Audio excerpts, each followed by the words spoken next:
You always get the real me, just eating. You're allowed to eat in this class. I don't know why you want to hide it. I don't have any problem with seeing you chew. I don't have a problem seeing people see me chew. Oh, come on. We're thinking about your brain and your sharing. I want to know from you guys how your week has gone while I have you here. Anybody using any of the strategies? Have you seen or noticed your students or your children vying for your attention, doing annoying things? Are you able to notice when there's a tension, when there's a power struggle, Yes. revenge, like that? Yeah. Definitely a lot to keep track of with a lot of students, but yes. But it's empowering when you realize it's attention getting. Yes. And the rule really is never give attention for attention getting behavior. If you Right. can avoid it, I mean, and the way to do that is to talk to somebody else and not give them negative attention, right? Right. They're doing the Right. attention getting that's annoying and not positive. So you don't want to give them attention for that. Even if it's to say, stop it, you're giving them Right. attention, which is Yeah, reinforcing the behavior, right? I've noticed myself like giving the positive to the other kids more. Soon as you got something negative going, something annoying go on, you should be trying to look for somebody doing the right Yep. thing and say, oh, thank you for doing blah, blah, blah, which Yep. this annoying person is not doing. And if it's just that one person, your child or whomever, you want to thank them and acknowledge the desired behavior. I know you know how to follow Yep. directions. I know you know how, instead of saying stop it. Right. Right? So, It's for me because when I do that with hi, Eileen. Austin, Just want to say that. Go ahead. Go ahead. When you do that with Austin, what happens? when I do that with Austin, I recognize, oh, thank you for waiting so patiently while mommy's whatever, whatever. It's like, I didn't do that. Does he I say that? didn't do that. Yeah. He's like, I didn't do that. Mhm. Or sometimes I'll try to say, well, you know how to do X, Y, or Z. And he goes, I don't know. And Uh-huh. then it's just like this vicious cycle where it's like, okay, well, I need to still remain calm. I can't feed Yeah. into it. Yeah. He's in the phase where he's like, no, I don't know. I don't know. Yeah. Yeah. Okay. It's Um, tricky. yeah. Yeah. Welcome, Joanna. Hi, Miss Johnson. Can I just ask you, is it Johanna or Joanna? Joanna. Joanna. Okay. So don't H pronounce is silent. the H H is silent. Okay. silent. Yeah. I've had Thank you both. for asking. Thank I, you. I've had both in parents and in students. Some like it's Johanna Hayes that just ran for Congress in the fifth. Right. She's Yeah. Johanna. She uses the H. The H. Yeah. Mine is So silent. important to find for. It only took me 5 sessions to ask you. But I appreciate it. Thank you for asking. Yes, and of course, that's what we want our teachers to do, to respect our students and our parents by learning how to say their names properly. Absolutely, absolutely. So any shares? Oh, I'm just getting a message from Chantal. So she's saying she's just had some surgery and she's not going to be able to join us. I'm so sorry. Anyway, so who can tell me about anything that you've been using, any strategies that you've used for anything that we've been doing in class, whether it's noticing attention, power, revenge, giving two choices, acknowledging the desired behavior. Joanna? Yeah, so definitely the choices with the younger one, Kabir, who is in pre-K 4, and giving him two choices has definitely helped. Yeah. It's amazing. It It's is amazing. It is Yeah. really amazing. Everybody who graduates from this class comes away. If they don't remember anything else, that is worth $1 million. And also following through on the consequence. So that has also, yeah, been enforcing that and, following through on that has been good. Absolutely. Absolutely. It's the only way it works. It's the only way it works. It's very good that you bring that up, though, that, if you renege, you're actually training them to disobey. Yeah. You're reinforcing Yeah. rather than saying, you chose this, so, Yeah. So, I'm glad to see you all. So, last week we were talking about reflective listening, and that's a special skill, communication skill, which you can use. And it's going to be a segue into tonight's problem solving. So, understanding that is so valuable, that whether it's with colleagues or friends or neighbors or extended family or your children, doesn't matter who, knowing how to reflective listen very intently to what someone's saying, and then try to catch a feeling too. Sounds like you're very angry about something, or sounds like you're very sad about something, or whatever, right? Or even noticing positive things. Wow, that's part of encouragement too, that I notice you really enjoy science. I notice you really like to do helping around the house, or I know, whatever. Just noticing who they are, what they like, and being a mirror for that, they start to learn more about themselves and increase their own self-awareness. It's like, yeah, I guess I do. Um, you're helping them grow in their self-awareness. But it's also, if they start having a problem, as I think you shared with us one time, Joanna, in the beginning of our course, that your daughter brought something home, a problem. Was it you? No, that was not me. No, Okay, no. all right. Yeah. Erilee, are you there? We want to see your beautiful face, even if you're driving. Yeah, I'm driving. That's okay. We want It to see wasn't, you. yeah, it wasn't me. We But don't, I know what you're talking. Somebody did. Yeah, I think it was I say, Chantal, I think. I could was be, wondering if it was one of the teachers at the school that spoke about their daughter bringing could home, be, could be. going in some group. Yeah. Yeah. So That that's was right, me. Leah. That's right. Okay, good, good. So, so has anybody tried using that this week at all? Trying to reflect back to what has been said about that? It's like giving the person the greatest gift you can give another person is the gift of their being understood. Because really, all of us just want to be understood. Really, it's very important. And you give someone that gift when you listen intently, and sometimes you can just paraphrase what they said.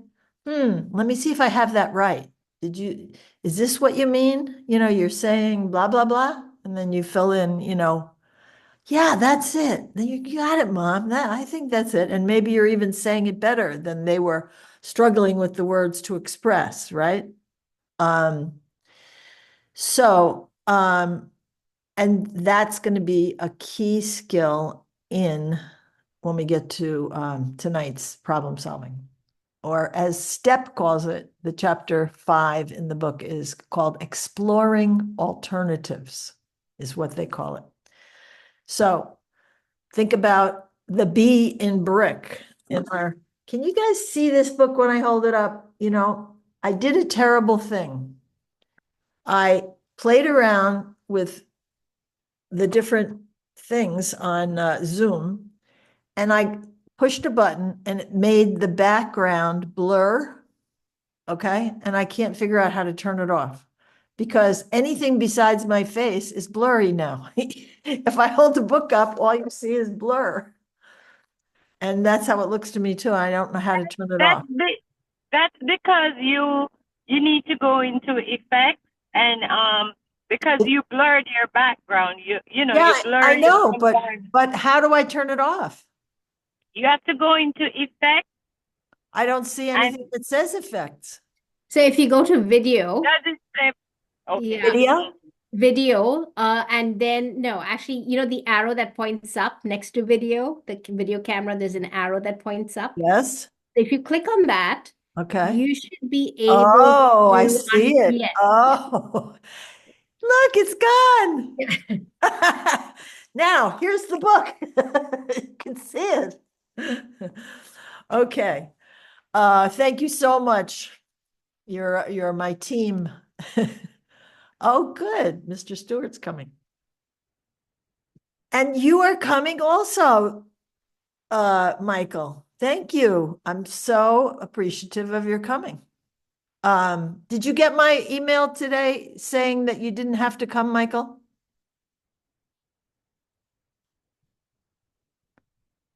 Maybe you didn't I get. shared it. I You shared did. it with him. Oh, good. But you still chose to come. Wonderful. Okay. And it's informative too that you understand what the parents are being trained in. So you have this special group of parents. Okay. So anybody have anything else to share about your week using reflective listening or encouragement or attention, power, revenge, and so on? Anything? Any shares? Okay. All right, let's go into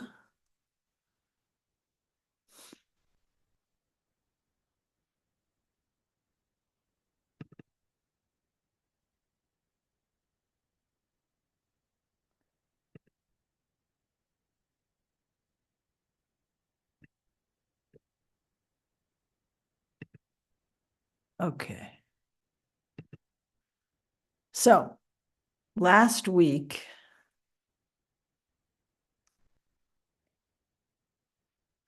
we did part of the communication chapter 4 in your step book, that I can hold up and it won't be blurred.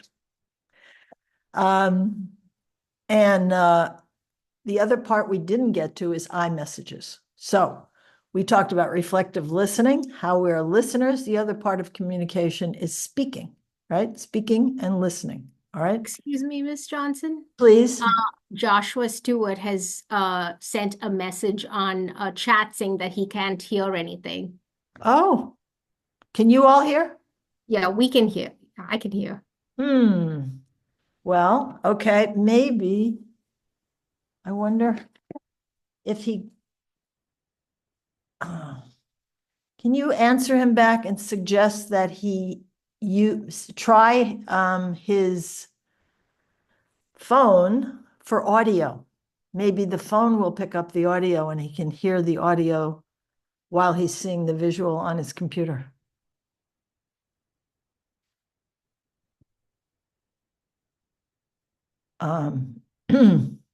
We'll see if that works. Okay, so iMessages contain 2 of the 3 components of reflective listening. You're focusing on your own feelings, okay? When there's a particular circumstance that's not working for you, okay? Somehow your rights have been violated in some way. It could be just someone is speaking disrespectfully. You know, when you raise your voice at me, I feel I start to feel angry, or I start to feel disrespected, right? Because I'm speaking politely to you and I expect you to do the same to me, right? So I've sent a message, okay? And I'm focusing on myself. I'm not doing blame as such. I'm saying, I'm telling you something about me.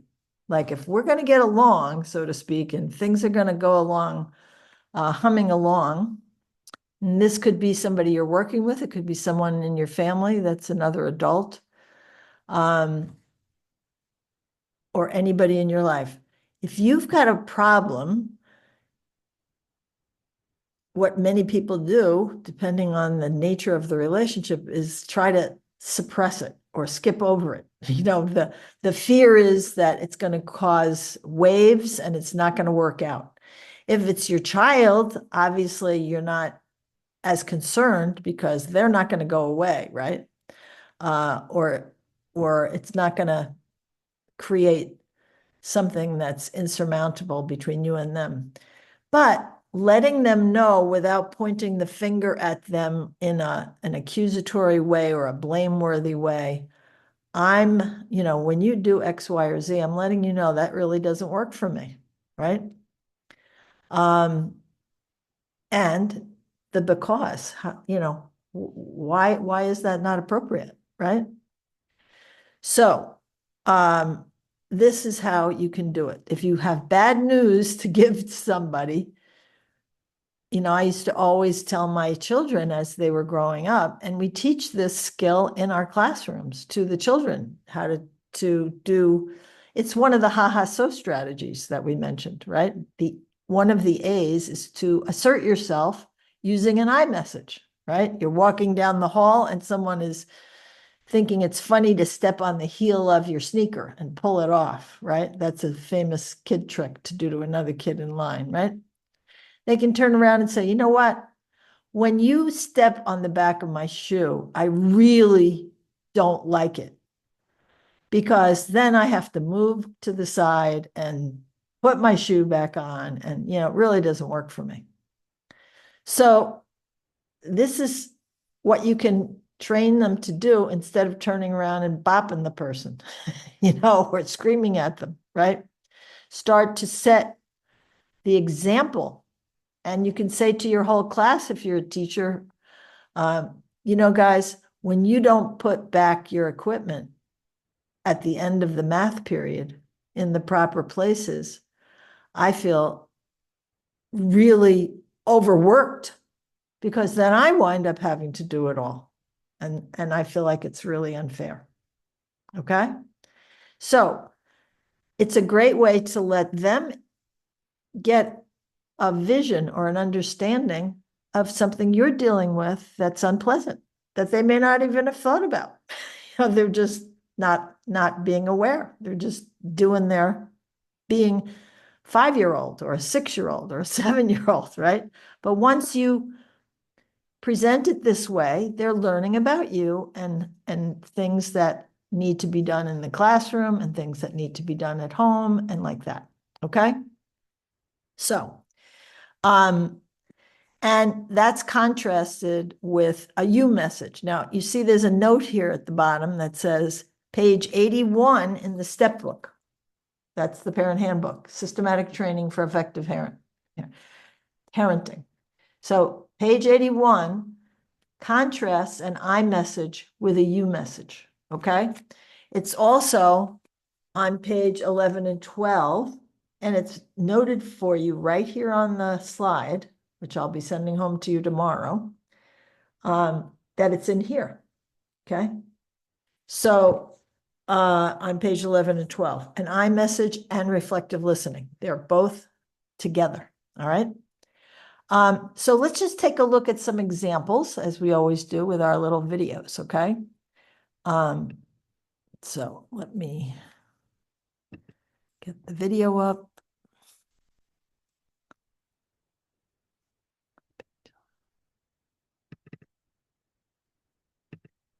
The other skill that helps us to communicate with our children is called I messages. I messages focus on telling the child how you feel when the child misbehaves. I messages don't label or blame. When you play with my pots and pans outside, I feel discouraged because I can't find them when I need them. An I message has 3 parts. First, simply describe the child's behavior. This part often begins with the word when. When you play with my pots and pans outside, The second part tells your child what you feel. I feel discouraged. The last part explains why you feel that way. It's because I can't find them when I need them. The simple three-step I message focuses on you, not your child. It avoids blame and communicates respect. Here is another situation where the parent can effectively use an I message. Can I use this? No, it's mine. Mom, you're not being fair. I just want to borrow it. Forget that. I'm going to use it later anyways. When? Sometime. Well, put that down. It now. Put that down. How could Victor use an I message to communicate his feelings about his children's misbehavior? Okay, so Victor, oh, no, I have to go back. Sorry, I didn't tell it to stop.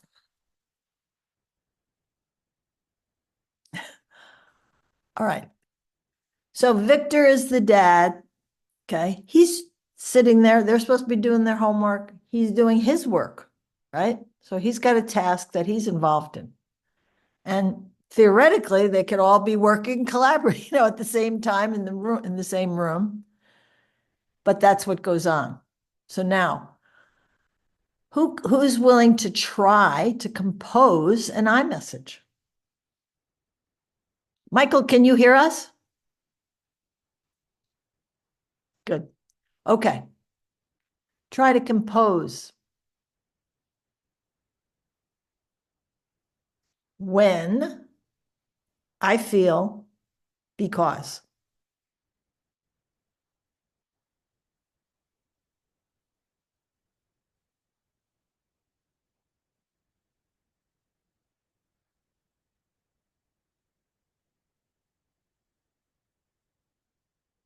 Let's see. Eileen, go for it. When you are arguing over a pencil, I feel distracted because I cannot complete my work. Perfect. Wonderful. Wonderful. So you get the three parts? Yeah. You're describing the circumstance.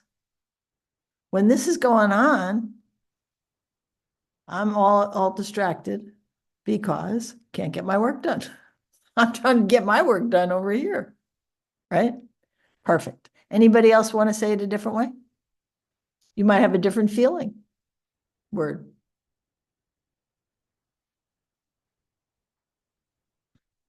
Okay, let's go back.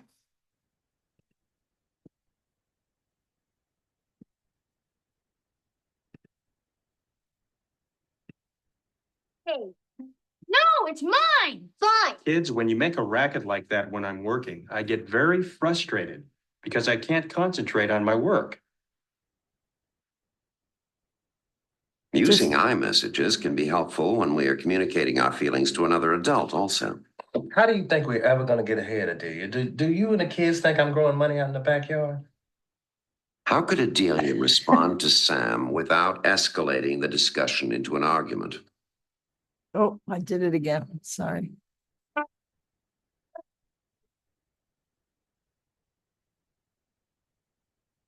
have to tell it to stop, or it'll keep going. Okay, who can try? So instead of Adelia choking him, like she might feel like she wants to do, right? Think about how she could be feeling. How do you and the kids think we're ever going to get ahead? You think money's just growing on trees out in the backyard? Okay. First of all, who can think of a feeling word she might be feeling?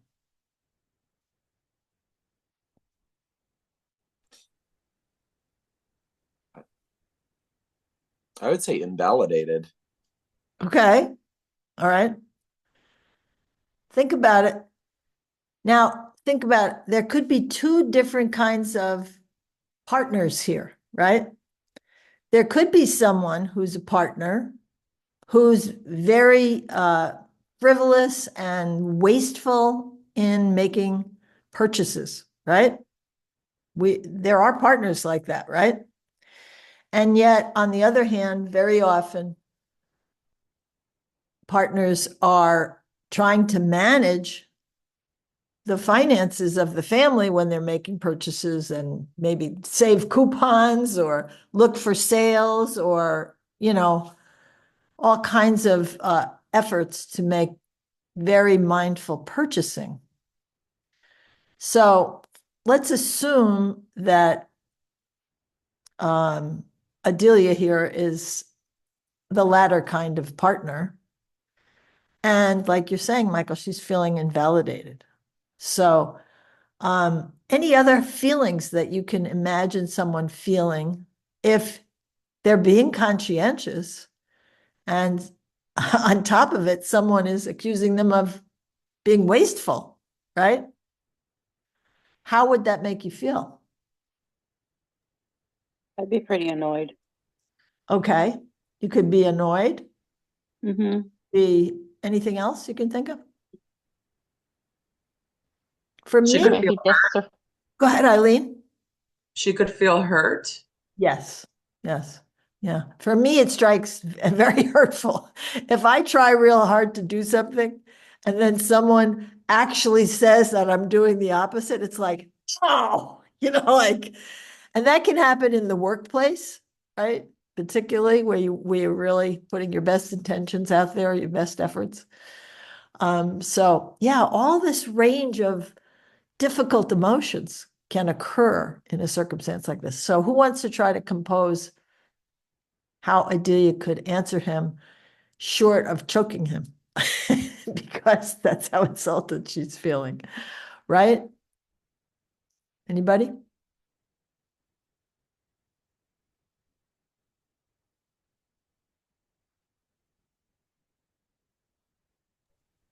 All right, I think I can try it. Go ahead. Go for it, Mike.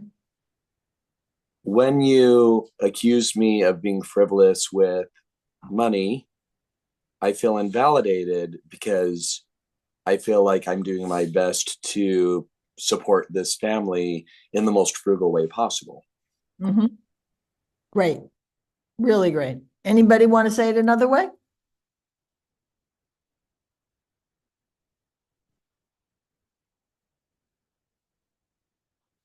You're happy with that? All right, let's go back. It's a good one.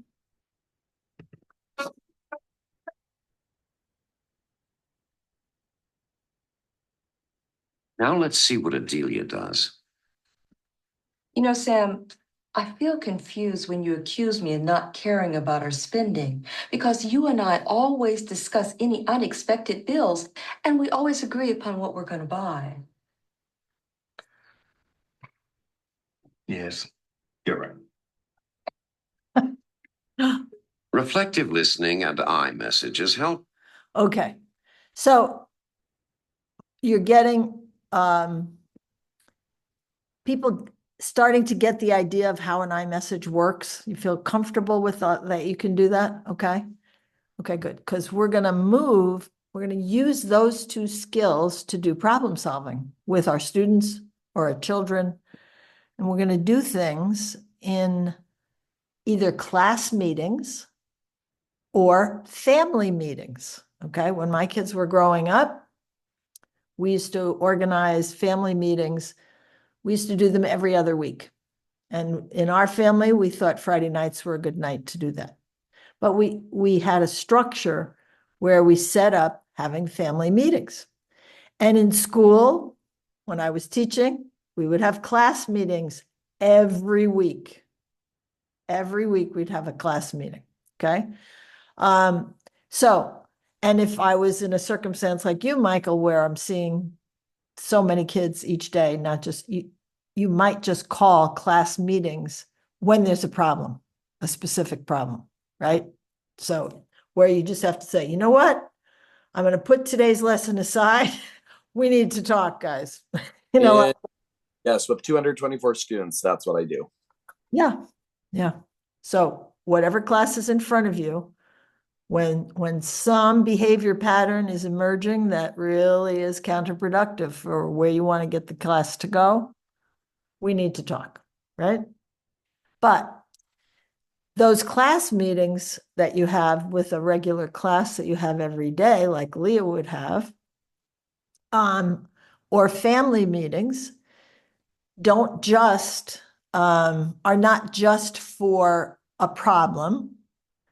The problem could be, what are we going to plan for a Sunday special activity?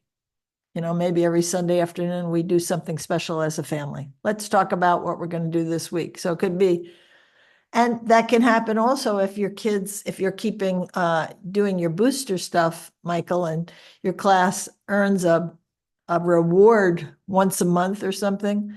You could have a class meeting to discuss which of these opportunities do you want to have? You know, like that could be the problem. Yeah, you see? So it can be something for something's very productive, okay? So, not that one. This is my least favorite thing. Okay. So, in this week's handouts, okay, I'm sending you this also with regard to iMessages, okay?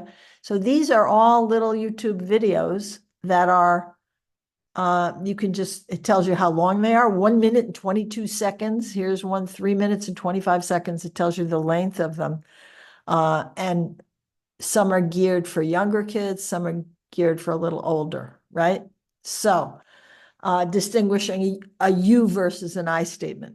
All right, so that's just so you know that that resource will be in this week's handouts. Okay.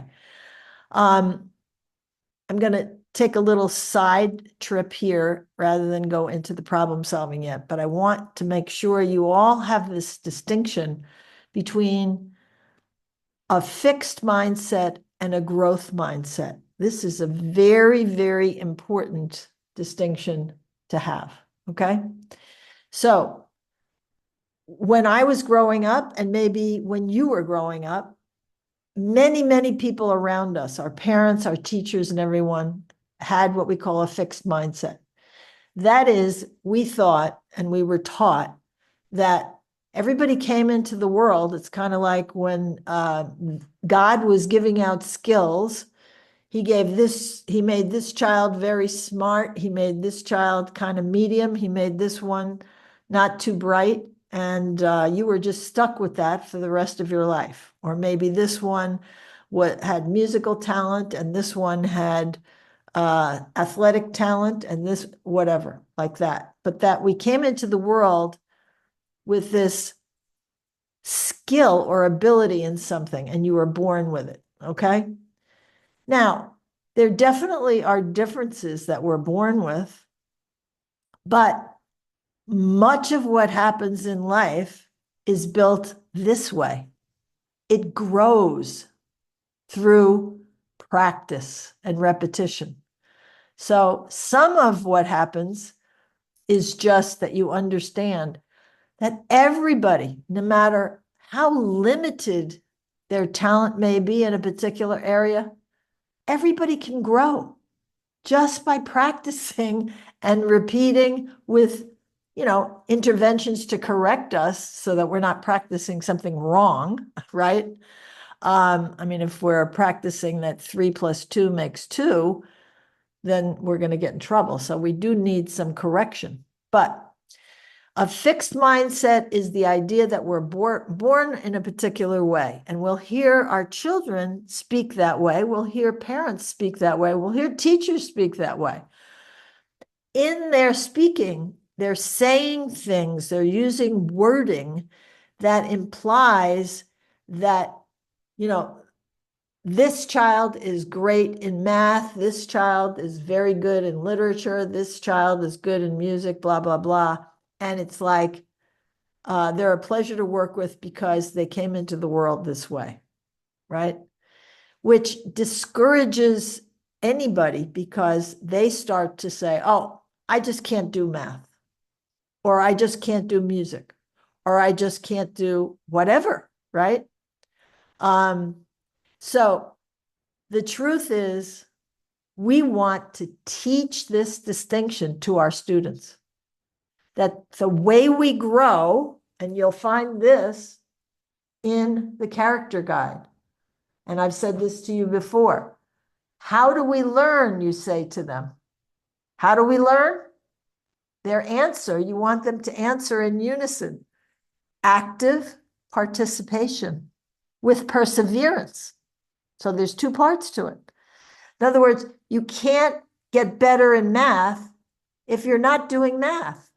And if you say, oh, I can't do that, I'm just not good in math, well, you'll be right, because the fact that you say that means you're not going to participate in it anymore. And if you stop participating in it, you're not going to get better in it. And then you'll say, see, I told you I wasn't good in math, right? So how do we learn? You want them to answer active participation with perseverance. So I can't just come in and do it once into a classroom or into our house. I have to persevere. Each time I persevere in my participation in this, whatever skill it is, I'm going to get a little better, right? And that's how growth happens. That's a growth mindset, okay? So we want to have this become part of our family vocabulary and our classroom vocabulary, okay? And if you do, there's nothing you can't teach them, and every student will improve just by participating and persevering in that participation. There's a famous guy that I've heard speak on NPR who actually works up at Woods Hole in Massachusetts, who actually found the buried, what's the famous ship that sunk? They made a movie about it. I'm forgetting the name of the ship, but you know what I mean? Titanic? The Titanic, right. Okay. And he's found other sunken ships and so on by diving and so on. He's become a famous scientist, okay? And he has dyslexia.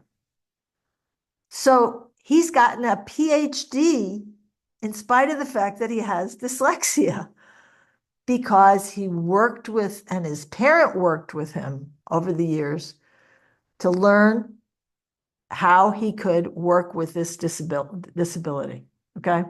So it's just an example of something that happens frequently, where someone has a disability in something they're not so very good at, or have some handicap or whatever.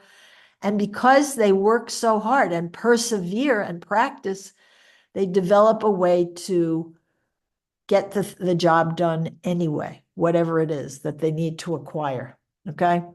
So here's a little video that describes for you, and you can watch this again and you can show it to your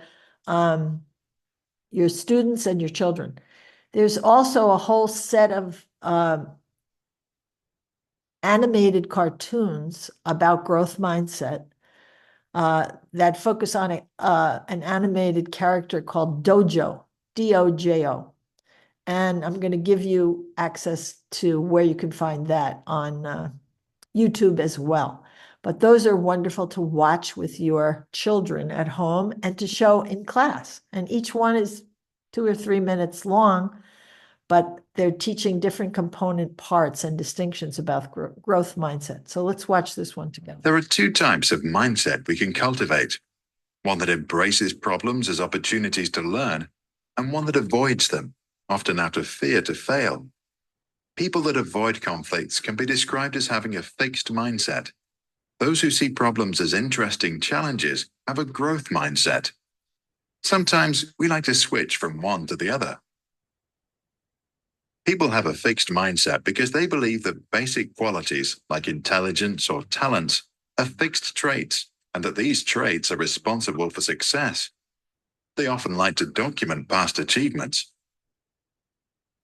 With a growth mindset, people believe that new abilities can be developed through practice. This view creates the love for learning that most great leaders and artists have in common. For them, life becomes an exciting journey with endless opportunity to figure out new things and advance. To develop a growth mindset, Dr. Carol Dweck, the Stanford University professor who coined the term, advises leaders, teachers, and parents to celebrate trying. Teachers should applaud students for any grade if they studied hard. Parents should encourage their children to develop any new skill they are interested in. Doing this will make them learn the skill of learning, which will also help them back in the classroom. To illustrate the difference in everyday life, let's observe two imaginary kids. Jay thinks you've either got it or you haven't. Anne knows that she can learn anything if she wants it enough. At physical exercise, Jay avoids challenges. When it's time to jump over the vaulting horse, he's afraid to look stupid and be laughed at. Anne embraces any challenge. It's exciting. It's fun. She knows that failing is part of learning, and if she tries hard, at the end, nobody will laugh at her. Jay avoids feedback. If the teacher tells him how to improve an assignment he has been working on, he takes it personally. Anne knows that to improve, she needs to listen to constructive criticism. She also understands that it's not her that is being assessed, but the results of her work on that one day. Jay always takes the easy road. For example, he likes escalators and hates to take the stairs. When he is practicing the guitar, he stops the moment he's getting stuck. Anne usually doesn't even take escalators. She jumps up the stairs, counts every step in her head, and enjoys feeling the blood rushing through her veins. She practices the drums every morning for 15 minutes. Not that she always enjoys it, but she knows that effort is part of a journey to a more fun life. Anne likes to see others succeed. It inspires her. She knows that if she motivates her friends to get better, she herself is likely to grow too. If his friends try new things and succeed, Jay feels threatened. He's afraid that their success will put pressure on him to do more with his life too. Modern companies look for employees with a growth mindset because they solve problems and persist despite obstacles. To spot the right ones, some ask during the interview whether the job applicant believes if managers are born or if management is a skill learned. Jay thinks that managers are born. Anne gets the job. Neuroscientists support the idea. They confirm that the brain grows like any other muscle in the body, with training. Studies show that adopted twins tend to have higher intelligence compared to their siblings who stayed with their biological parents. The difference appears to come from the higher educational levels of adoptive parents and shows that nurture is more important than nature. A simple switch in how a person views a situation can mean the world of difference. Not just the outcome of that situation, the outcome of that person's place in life. As the late poet Samuel Beckett once said, "Ever tried? Ever failed? No matter. Try again. Fail again. Fail better." What do you think about the concept? Is it overly simplistic? And if you buy the idea, do you believe it is possible to make a permanent switch from a fixed to a growth mindset? Please share your thoughts in the comment section below. Okay. What'd you think of that, guys? Any thoughts? I think it's really great, and I especially love the illustrations. Yeah, yeah, they're good. And you see how many different aspects there are, how many different applications that came up in the video, right? It goes along with the B in our character curriculum, changing breakdowns to breakthroughs, right? So you can actually include in your conversations at dinner time, who had a good problem that you had to solve today? You know, so you're not saying, you know, what's just some success you had, but something where you had a problem, a challenge showed up, and you turned the breakdown into a breakthrough, right? Every time some people look at a problem and they think, oh no, this is terrible, right? Remember, we also have the concept in our character curriculum that your expectations, the definition of an upset is unfulfilled expectations. So if your expectation is that everything's supposed to go smoothly and no problems, then every time a problem shows up, you're, oh no, oh, why did this happen? You know, this is bad. You know, like, oh, why does everything happen to me? Poor me, right? You become a complainer, right? Or having a growth mindset or seeing every problem is an opportunity. It's a mindset. It's the way you are looking at things in life, okay? It's a perspective that you have, that we're teaching. If you're a brick, we say be a brick, not a marshmallow in life, right? You look at every new challenge as an opportunity, because every time you change a breakdown to a breakthrough, your mind, your brain is getting smarter. You've got an experience to draw upon for the next problem. You're building this feeling that you have this competence. You start to build self-confidence, right? Feeling like I'm not scared off by a new challenge. You saw the two children outlined in the cartoons there. One had this mindset that everything was great to try new things, do new things. And when I start any of these new things, I'm supposed to be yucky at it. You can't start something new and expect to be a pro at it, right? You have, so there's the expectation thing, right? If your expectation is everything's supposed to be smooth, everything's supposed to be easy, and then something comes along and it's challenging, and you complain, and oh, I can't do this, and so on, you're not building any capacity. You're not building strength. You're not building growth in your brain, literal. Remember, the name of our course is Parenting and Teaching with the Brain in Mind, right? So exposing your children to changing breakdowns to breakthroughs, which is 1/5 of these character lessons here that you should be reading, going back and looking at, and reading all the quotations and sharing them with your children, your students, and so on, and your own children at home, so that you're building a value system that includes, oh, this is the perfect problem for us to have, right? We used to say that in the office at Breakthrough when I was principal, all the people that worked with me. And we'd, of course, running a school, you always had lots of problems, lots of challenges. And each one we would characteristically grin at each other and say, all right, this is the perfect problem for us to have. This is the perfect next challenge, right?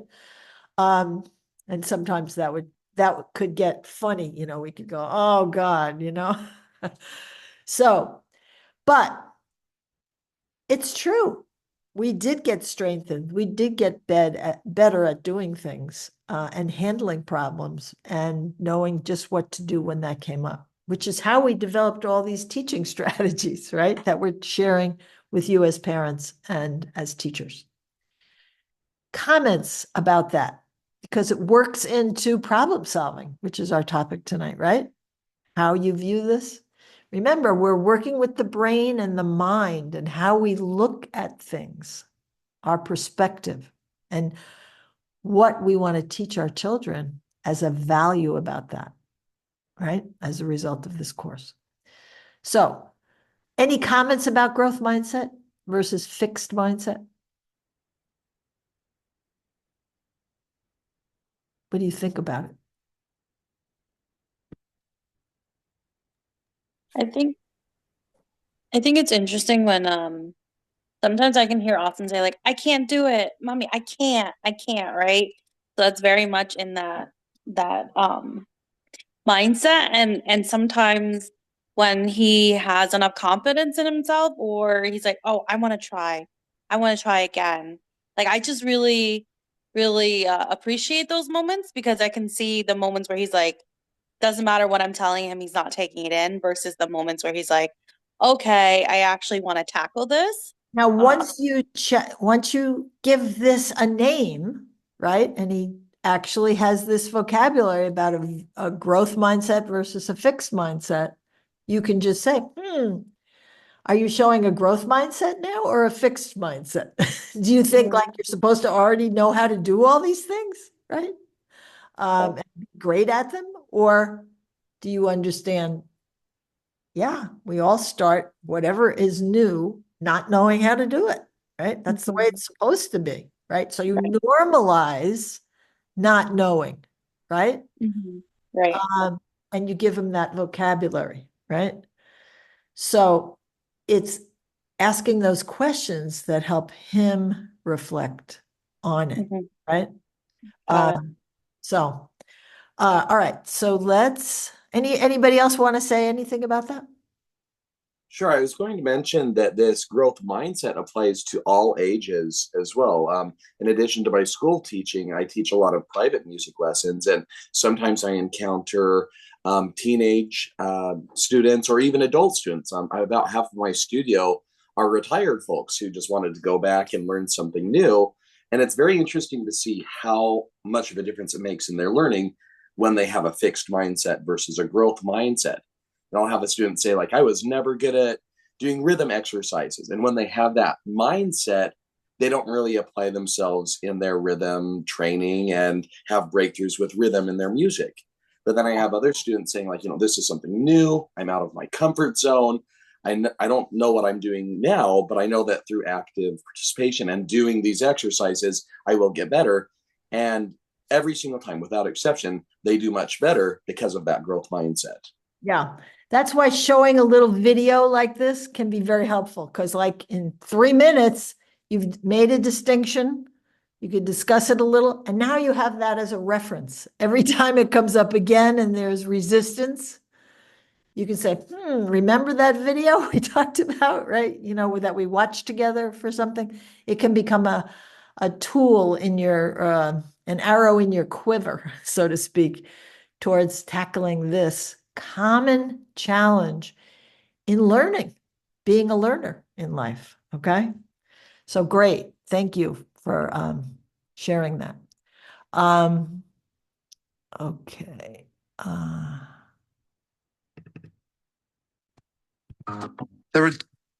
Okay. So this is a great poster. If you have any room still left on your refrigerator, or you need to put this up somewhere else, maybe over your child's bed or over your bed, you want to distinguish this in our speaking. We can start to catch. We have to grow in our awareness of having a growth mindset, in training our new mindset, right? So instead of saying, oh, I'm really bad at this, what am I missing? It's like when you get some feedback on something that you don't know. You get a math test back and you've got 2 wrong. The most important thing is to look at the 2 that you got wrong, not the ones you got right, because that's where the growth opportunity is, right? In taking a look at the parts that you didn't quite know. Okay. So that's the coaching part. That's where your teaching, your parenting skills come in helping the child, having them look for, like the one character in the video, the little girl knew, she didn't take it personally. It wasn't saying she was bad.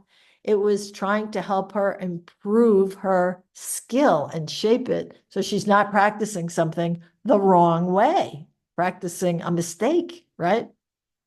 Instead of, I give up, oh, I'll try a different strategy, because some people can accomplish something one way and some people do it another way to get it done. Like the PhD who had dyslexia.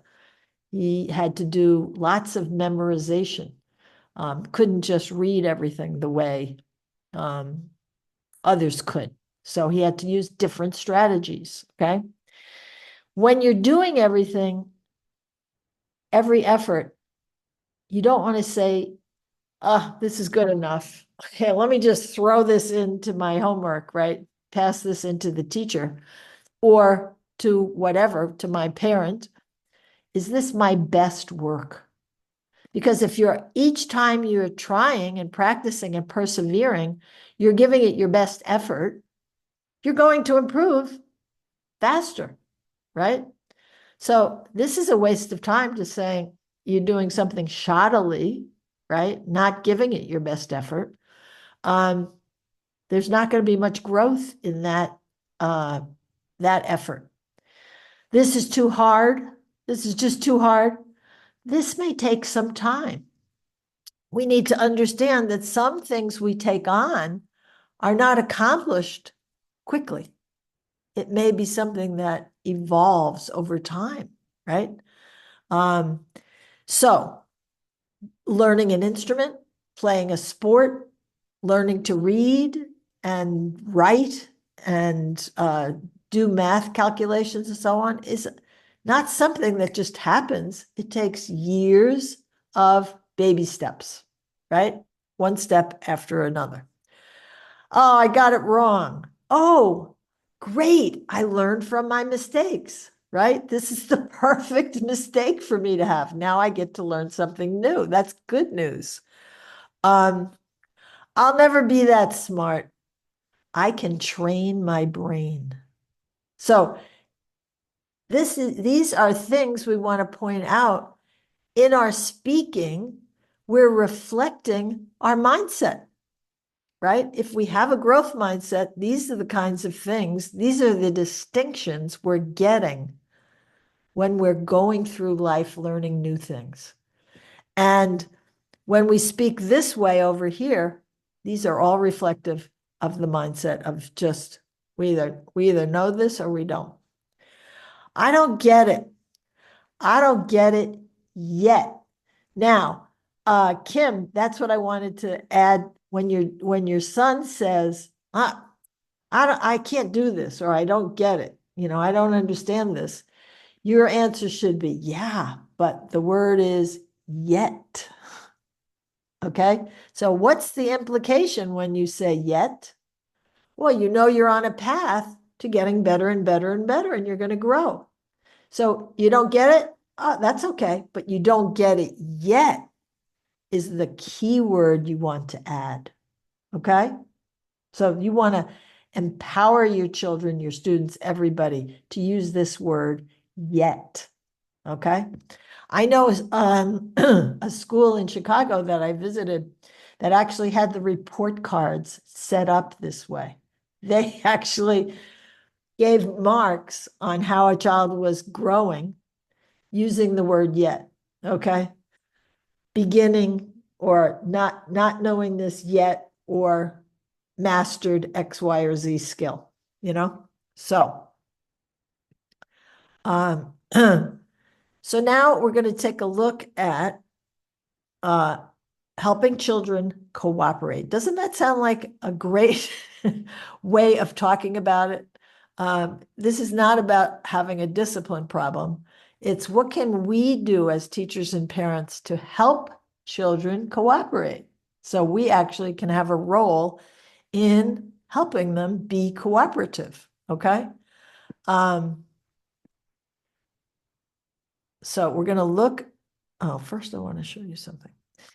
We're going to look at a way for you to decide when, as the adult, you're going to maybe step in and try to take some action with your students or your children, okay? So we're beginning with this idea of who owns the problem? Who owns the problem, okay? And there's this little acronym that I use. I try to create acronyms to help me remember things. And a mnemonic device. So this HARM, these are 4 little criteria to use to decide whether you need to step in and help, or just how involved you should be in intervening, okay? So the first one is to ask yourself, could anybody get hurt? So who owns this problem? Is it my problem as the adult, or is it the child's problem? Okay. Now, if you decide it's the child's problem, it doesn't mean you're not going to do anything to help, but it may help determine in what way you will help. Okay. So you want to ask yourself always, could anybody get hurt? So you're looking at kids interacting with each other and stuff. And if you think someone could get hurt, it's definitely your problem as the teacher or the adult. You need to step in, right?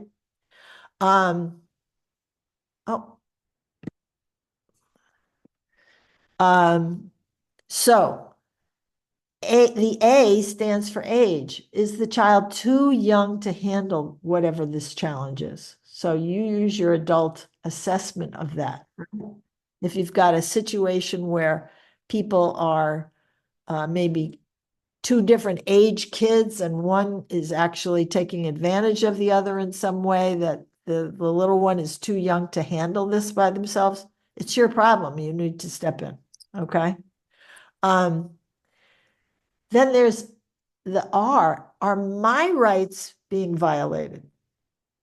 Are the children doing something where they're actually being disrespectful of your rights? Then you need to step in. It's your problem, definitely.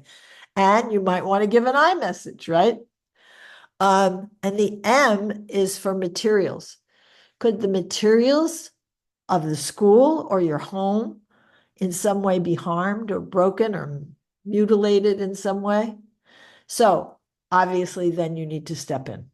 Okay, so these 4 criteria help you decide whether it's your problem or the child's problem.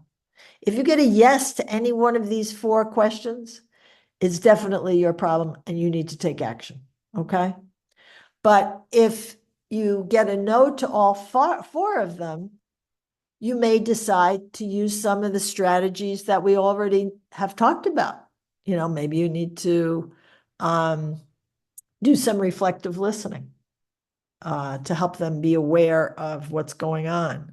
You might, let's take a look at some situations in a video.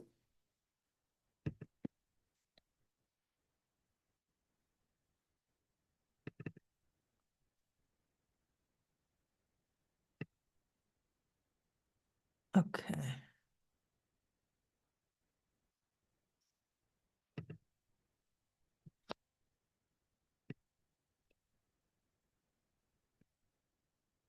Here we go. Oh, I lost it.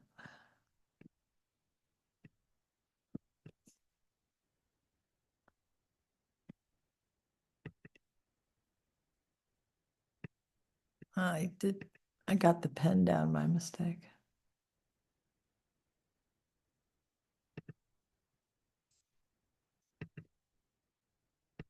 Come on.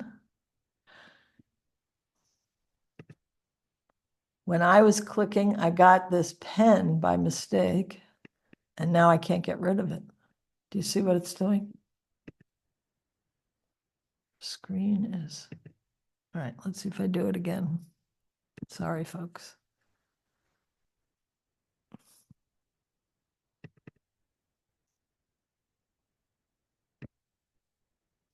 There we go.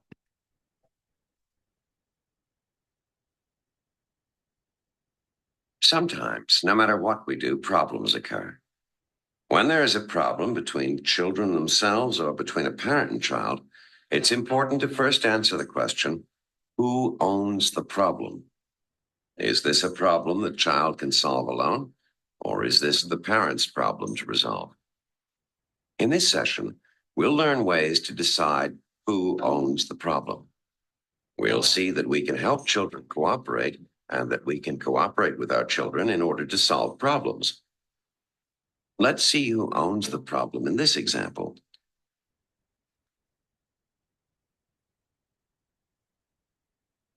Hey, give me the blue one. You're hogging them all. I need to color the lake. I need them over here. I'm right-handed. That's not fair. I can't reach them from here. I have to get this project done. Mom! To determine whether the parent or the child owns the problem, ask yourself these questions. 1. Are my rights not being respected? 2. Could anybody get hurt? 3. Are someone's belongings threatened? 4. Is my child too young to be responsible for the problem? If the answer to any of these questions is yes, the parent owns the problem, and you'll want to identify the child's goal to carefully choose a response. If the answer to every question is no, the child owns the problem. In this case, you may choose to ignore the problem, simply use reflective listening, or offer some assistance. Let's apply these questions to the incident with Cole and Tara.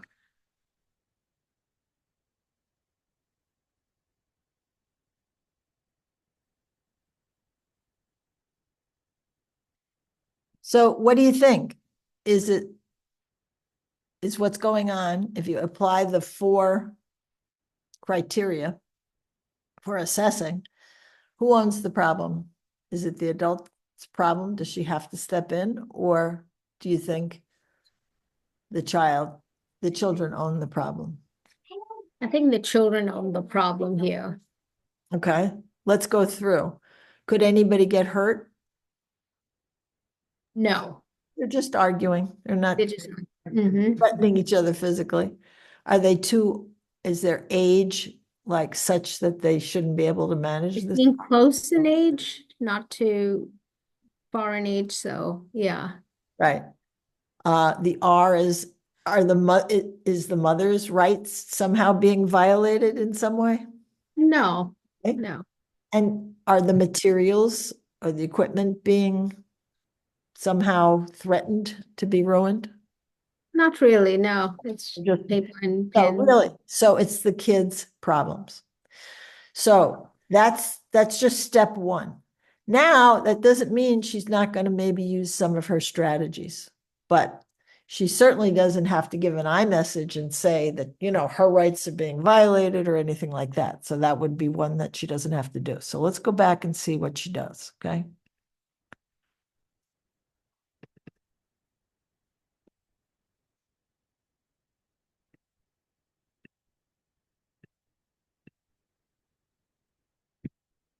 Let's see how Diane handles this. Are my rights not being respected? Could anybody get hurt? No, they're just arguing. Are someone's belongings being threatened? Not really. The markers belong to both children. Is my child too young to be responsible? No, both Cole and Tara are old enough to handle sharing. Since the answer to every question is no, the children own this problem. What can I do? I can ignore the problem temporarily and not respond to Cole. I can listen for feelings, use reflective listening, give feedback and encouragement. Right now, you seem a little angry because each of you thinks you should be able to use the markers whenever you need them. I understand that working together can sometimes be frustrating. Still, I'm confident that you can solve this problem.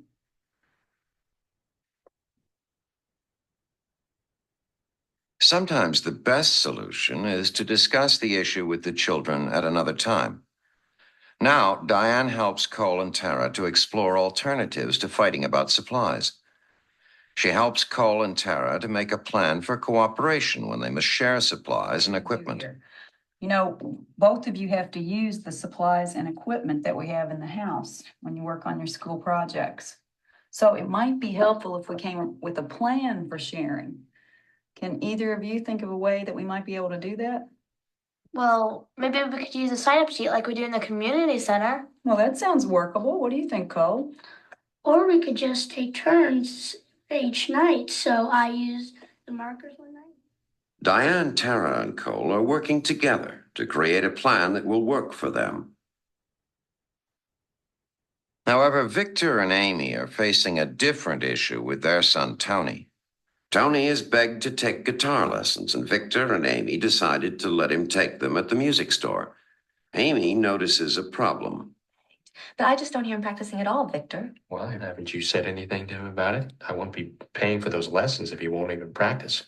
You're right. We've got to do something about this. Tony, Yeah, Mom? would you come in here, please? Okay. So what do you think we should say? Who owns this problem? Is it Tony's problem? Should he simply be allowed to experience the consequence of his failure to practice? Or is it Victor and Amy's problem because they pay for the lessons? What do you think, guys? Remember, HARM, materials. Can anybody get hurt? Age. And R is their rights. Are their rights being violated? What do you think? I, Joanna? I think the parents are paying for the lesson. So if the child is not practicing, it's a waste of money, time, driving the child to the place, and so on. So yes, in that way, the child is not respecting the resources that has gone into providing this lesson for. Now, what strategy have we learned that we would use when we have a problem? You say iMessage? iMessage. Okay. Can anybody compose an iMessage that they might use? How you might say it to the child? When I feel because.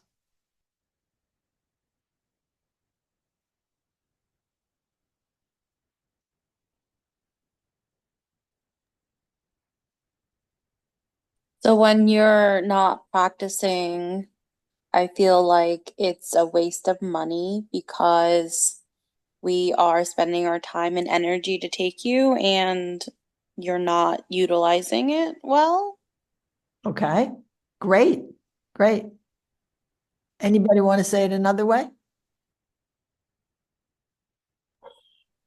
When you don't practice, I don't feel that you value or recognize our efforts to bring these lessons to you. Okay. Yeah. And it doesn't hurt to mention that you're spending money. Our family, doesn't want to throw our money away.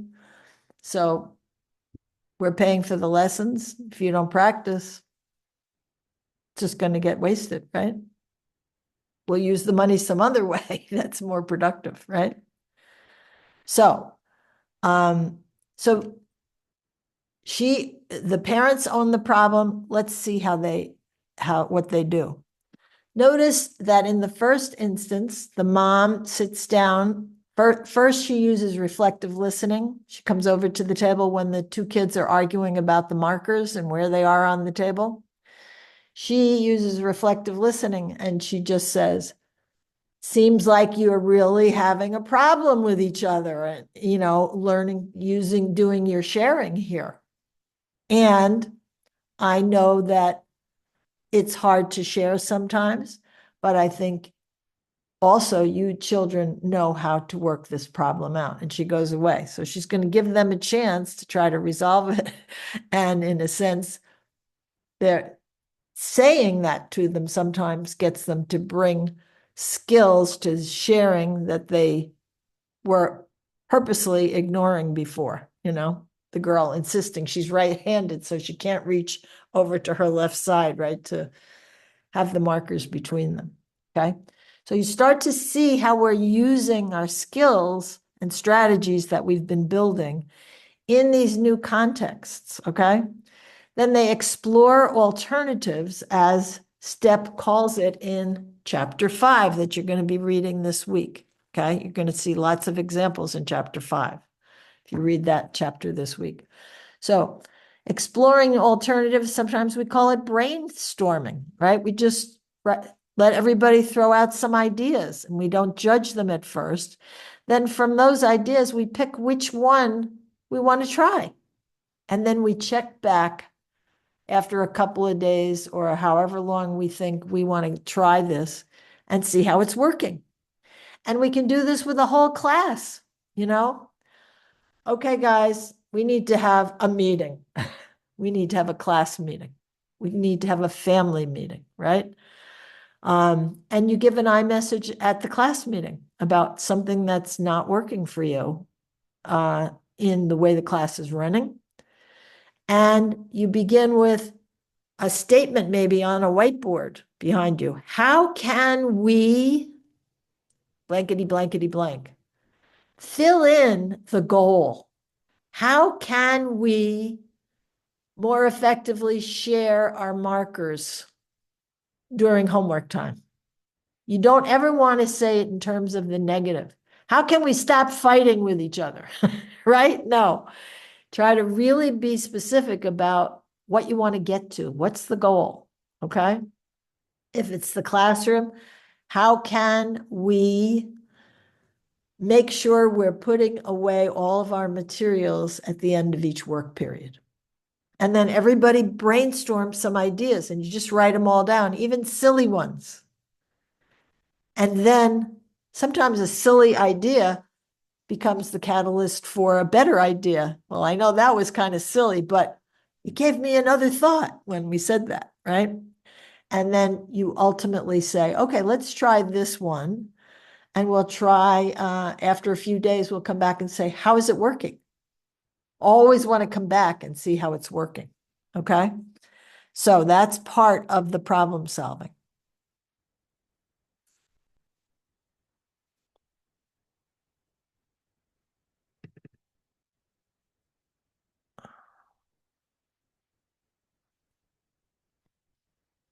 Where did it go?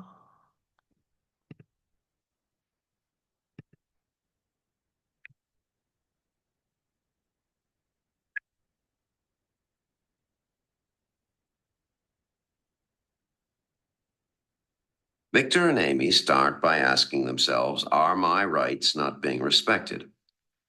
Yes, if Tony doesn't practice, he is not showing respect for the investment they are making in his lessons. So it is really their problem, and they decide to explore alternatives with him. They start by using an I, or in this case, a we message. We feel discouraged when you don't practice your guitar because your lessons can't help you if you don't practice. I've really been trying, but it's just boring.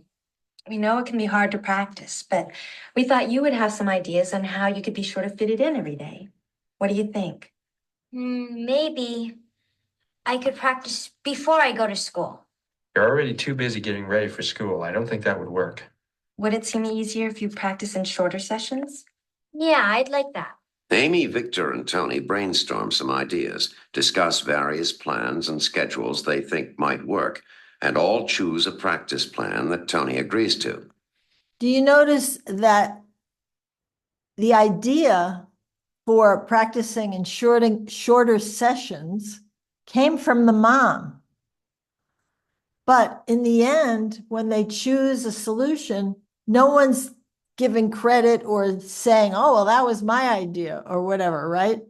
And if she had just come to him and said, you know what, from now on, we're going to have you practice in 15 minutes in the morning, like that, it wouldn't have been as empowering as this context of problem solving as a family. Can you see that? So just always telling your kids what to do is not building their capacity for this problem-solving process, which is building their growth mindset. And you see how these things are all feeding each other, right? These concepts. Then they agree to test the idea. Okay, so you think you could practice better in shorter sessions, one after you get home and one after supper?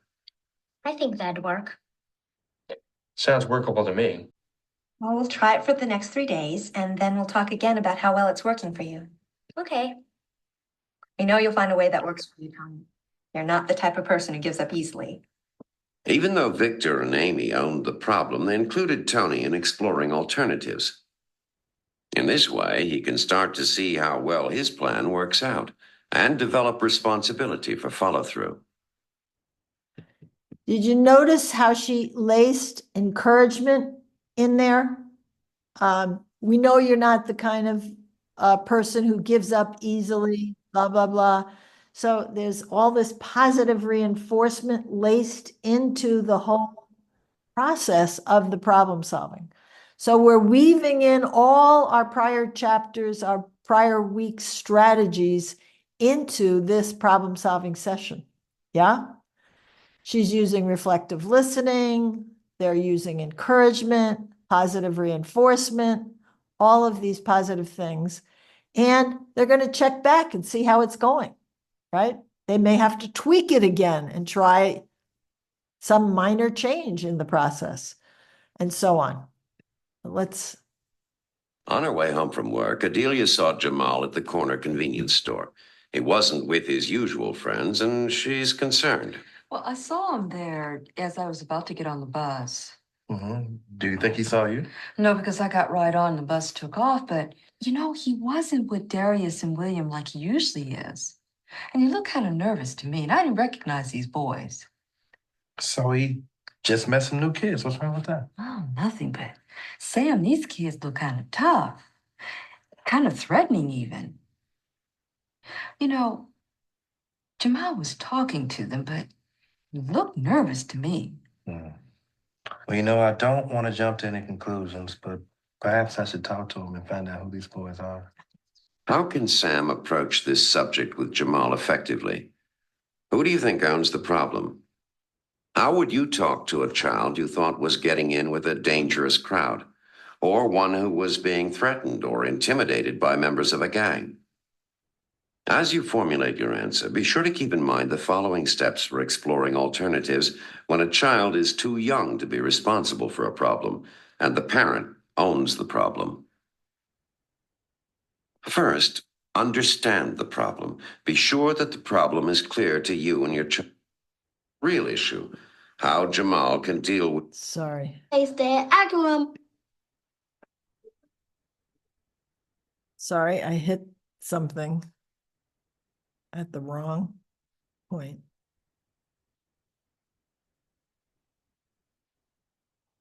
Understand the problem. Be sure that the problem is clear to you and your child. Second, brainstorm solutions. Ask the child for ways to solve the problem. Respect and welcome all ideas. Don't edit or discuss whether the idea will work during this brainstorming. Just get the ideas out. Sometimes you will need to offer a suggestion or two in order to stimulate the child's thinking. 3, discuss the ideas. Explore different ideas and respectfully challenge those you don't agree with or believe might pose another problem. 4, choose an idea you both can accept.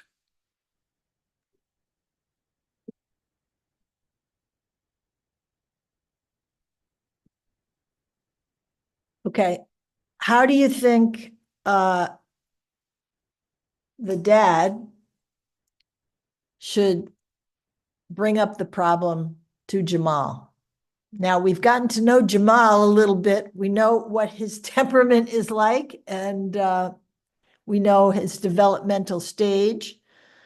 So we want to take all these into account. And we know what our strategies are.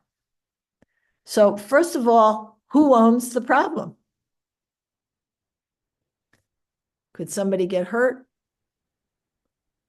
Is his age such that maybe he can't handle this on his own and he needs your intervention? Are your rights, are the dad's rights being violated? Are any materials at stake? No.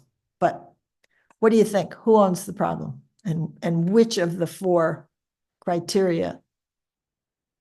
I would say that we need a little bit more information. That conversation has to happen between Jamal and Jamal's father. But if there is potential interactions with gang members. It could put Jamal in harm. So I definitely think that it could be the parents' problem, and they need to take ownership of that as soon as possible. Yeah, you definitely don't want your child being vulnerable to bullying or people, in some way going to do him harm. You need to be there to support him. So yeah, I would say his age is such that he needs support from you, and you need to be finding more out about this situation, right? But we also know that Jamal could be very reactive, right? So how are you going to, you own the problem. So remember, if you have a problem, which strategy are we going to use?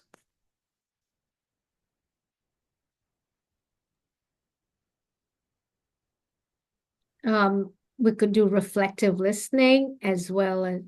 You can do reflective listening because it's also maybe both of their problems, right? So you want to get to understand the problem, step one. So you want to, but you're going to have to bring it up somehow. But also I message because I feel this and I'm concerned and worried. so Worried. yeah. Yeah, because, right? Yes. So let's take a look at how they, anybody want to formulate a statement, an iMessage that the dad could use with Jamal?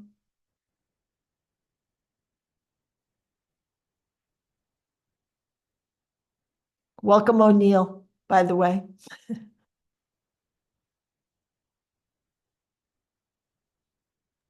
You could say that I'm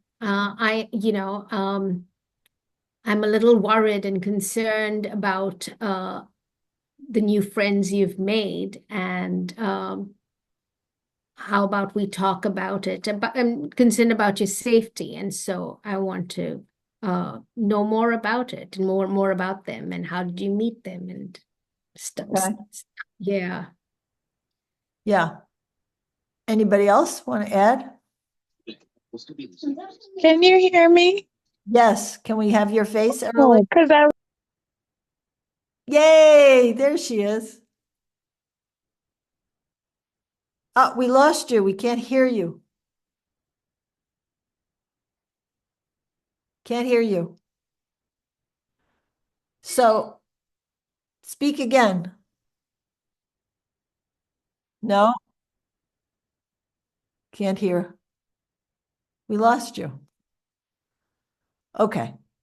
Anybody else want to try to formulate another iMessage to Jamal?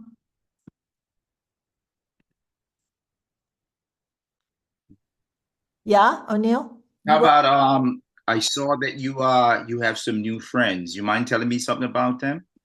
But there is mandolin left, Mom. Okay.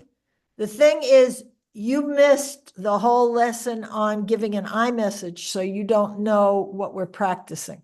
So you've formulated how you might introduce a conversation with Jamal as his dad, but you have not practiced the parts that we have just learned to give an iMessage. So anybody want to add to that? I want to begin with when.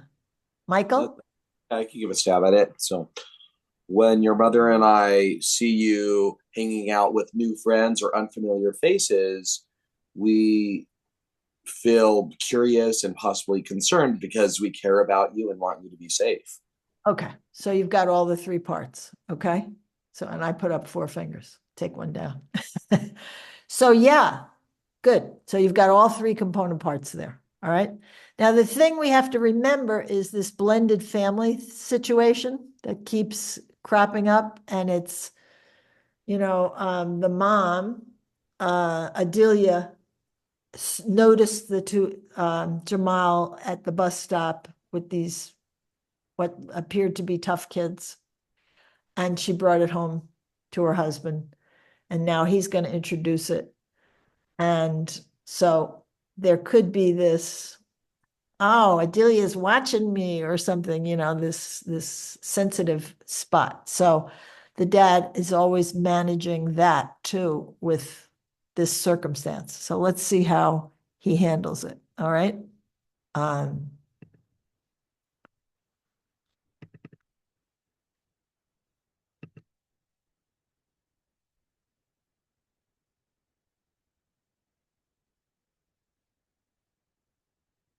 Let's see how Sam helps Jamal handle this problem. Adia saw you down on the corner where she gets on the bus.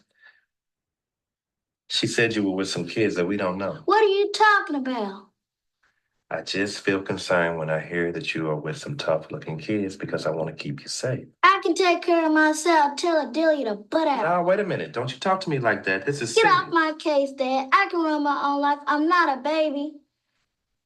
Sam realizes he's getting into a conflict with Jamal, but he doesn't want to lose sight of the real problem, that Jamal may be getting into a dangerous group of friends. So Sam decides to step back from the conflict like this. Look, looks like we're getting a little bit off track here, okay? Can we agree to talk to each other respectfully about this? I will start over, if you will. Yeah, I guess. All right. Now, son, you know that I respect your right to pick your own friends, but we need to talk about ways to keep you safe. What are these kids like? I don't know. These guys, they've just been hassling me. So you're concerned when these guys come around then? Yeah, I guess. Sam and Jamal can now begin talking about the real issue, how Jamal can deal with this threat to his safety. Let's review the steps for exploring alternatives. 1. Understand the problem. 2. Brainstorm ideas to solve it. 3. Discuss the ideas. 4. Choose an idea. 5. Use the idea. And check on how well it is working. Tomorrow I'll ride the later bus with Darius and William. Maybe I won't run into those kids. Okay, I agree. That's a good thing to try for the next couple of days. I tell you what, let's talk on Thursday and then we'll see how it's going. Thanks, Dad. When a problem occurs, invite children to cooperate. They will feel respected, have some control, and have a choice. To invite that cooperation, especially when you own the problem, use reflective listening, iMessages, and explore alternatives. Problems occur every day, everywhere, and in the closest of families. Our challenge is not to be free of all problems. That is impossible. Rather, our challenge is to handle the problems that do occur in ways that teach our children that they can also handle their problems with respect and cooperation.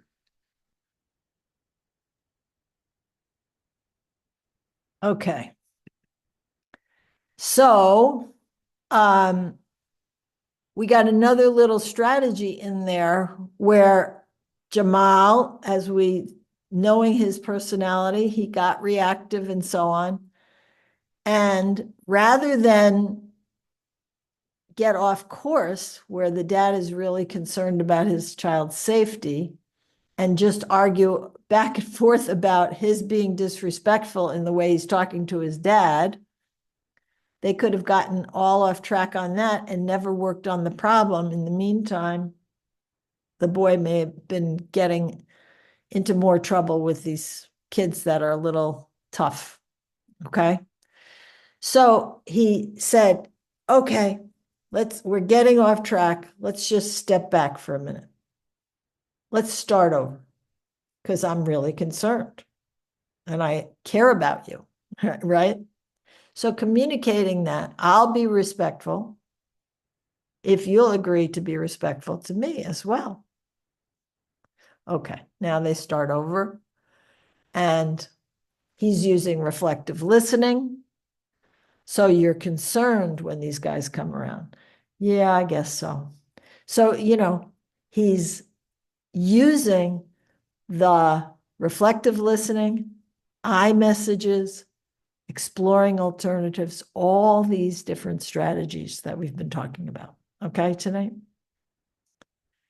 So this week, you're going to read chapter 5 because all of this is covered in exploring alternatives, and it's building on the communication strategies of last week of reflective listening and iMessages. Okay. So they're also in the changing breakdowns to breakthroughs part of the character guide. Okay. So on page, you want to look in the B for changing breakdowns to breakthroughs, which is our way of talking about problem solving at breakthrough. 4 steps to problem solving are here.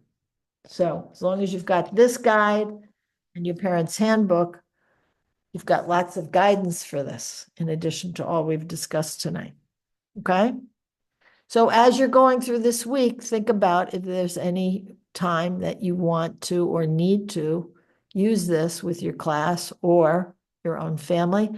And also in chapter 5, you're going to see a guide as to a structure you can have for these weekly family meetings or every other week or whatever frequency you think is best.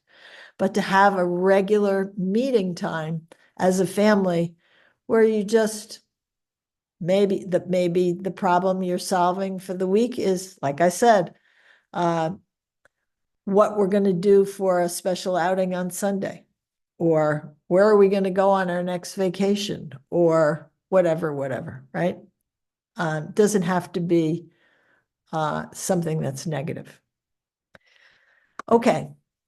Do your homework. I will see you next week. And we're going to be moving into discipline that makes sense, chapter 6 next week. We have only 2 more sessions.